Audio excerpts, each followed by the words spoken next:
Deadrock is back, and we're starting off back in Deadrock. In fact, Class F are now in swimming class. We've never been here before. By the way, the pool stretches back into the corpse of a dead fish, and I have a feeling that that fish isn't actually dead. I guarantee there have been students who swam towards the fish's mouth thinking that it's dead, and the thing just ate them and they died. Anyway, everyone's having fun except for Freya, who is becoming more and more impatient by the fact that they haven't gotten to the human world yet. Her impatience is a little unwarranted because it's only been a week. I can't imagine getting to the human realm is easy because it's literally part of the reward of becoming a demon lord and graduating from Deadrock. So Makoto and Ghost haven't been able to find the entrance to the human realm in a week. Doesn't surprise me at all. They seem to be being a little too loud because Boltagar tries to calm them down and hush them up because he's aware of the situation and he is terrified of Ghost. But Makoto basically just shuts him down to shut him up, and then also accuses him of sexual harassment as loud as possible so everyone looks at him and he just runs off scared.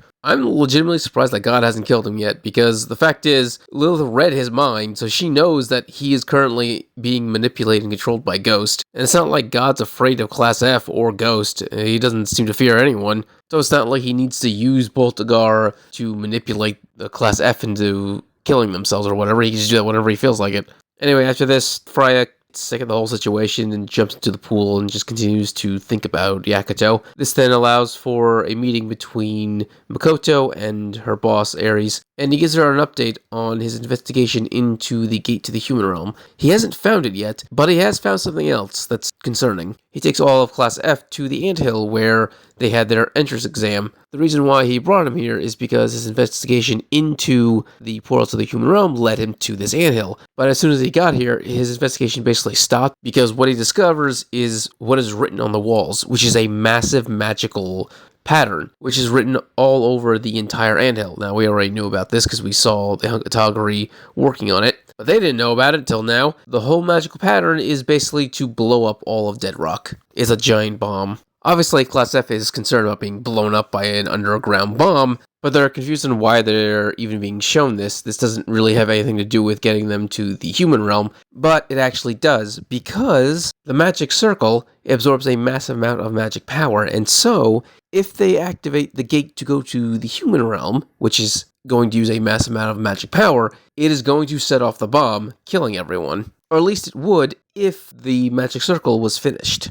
But it's not. That's when the Hungatagari Babel finally reveals himself. And the very first thing he does in front of Class F isn't introduce himself, it's to break down crying over the death of Yakuto. So we get Babel's backstory. It's not very long at all. Basically, the exact same thing that happened to Yakuto happened to Babel, where Babel's father was the personal guard of God, and God decided to go evil and betray everyone. He betrayed the Hungatagaris, and he killed the entire race. There are corpses lying about on the ground, which I'm guessing are those who fought back and then were killed in battle. But those who surrendered, God tied up to a post. He didn't crucify them, because crucifixion involves sticking stakes through your wrists to leave you there. No, he just tied them up.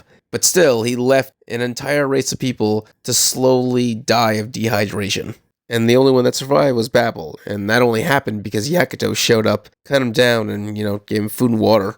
After saving him, Yakuto then declared that he was going to get revenge on God, and this was basically the guiding light that Babel needed to keep moving. Following, Yakuto seemed to give him purpose in life again. The two stuck together until they were old enough to join Deadrock, but they decided to enter separately. The reason is because Babel is clearly a Hungatagari, and so it's obvious he is who he is. And that's kind of bad for their plan of infiltration. So they decided to separate. They actually met up again halfway through the anthill thing, right after Honey got smashed to pieces and Yakuto was putting it back together. And at that moment, Babel decided, you know what? Everyone seems to know who I am. There's no point in me joining Deadrock. Why don't I just start making a bomb here? Yakuto asked, is that even possible? And Babel said, yeah, it'll just take me 6 months. And Yakuto's like, wait, you're going to be down here by yourself half a year. That's insane. But Babel's like, yeah, but I'm doing this for you. This is our mission, remember? Yakuto agreed because it was the best plan they had at the moment. But the bomb would be a last resort. They weren't just going to blow up the school willy-nilly. Their target was God and the teachers. He didn't want to kill all the students and a bunch of innocent bystanders. And so after that, the two separated, and they've been separated for 4 months now. After Babel finishes his story, he then continues to break down even further calling out for Yakuto, but obviously he's not going to answer. That's when Freya runs over to him, hugs him, and says a friend of Yakuto's is a friend of theirs. After Babel and Freya cry together, the two are finally able to calm down, and they discuss the plan of going to the human realm. Babel overheard them, but he doesn't actually understand why they want to go to the human realm. Choga then declares to find God's weakness, because if you take away people's worship of him, this makes God weaker. And the best part is, Babel's like, oh yeah, okay, that makes sense. So how are you going to take away people's worship of him? And that's when everyone realizes they have no idea how to do that. And so Babel says, okay, well, maybe we should ask Himiko. He's a priest back in the human realm. And everyone's like, wait, what? You've been to the human realm? And he's like, yeah, the portal's down here. Which is just ridiculous, the fact that God keeps the portal to the human realm in an anthill underground. By the way, an anthill that he used for the opening ceremony for people who were going to try to transfer to Deadrock. What if, during the test, someone accidentally found the portal and then used it to go to the human realm? Well, we don't need a hypothetical, because that literally is what Babel did.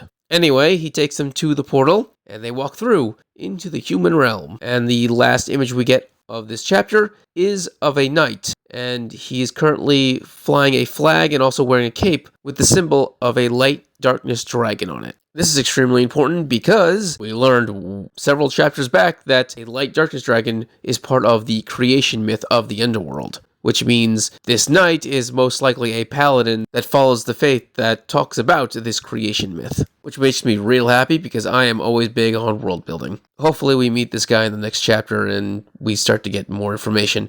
But until then, if you enjoy this video, subscribe, give a thumbs up so you can enjoy more Deadrock and many things. Thank you and have a great day.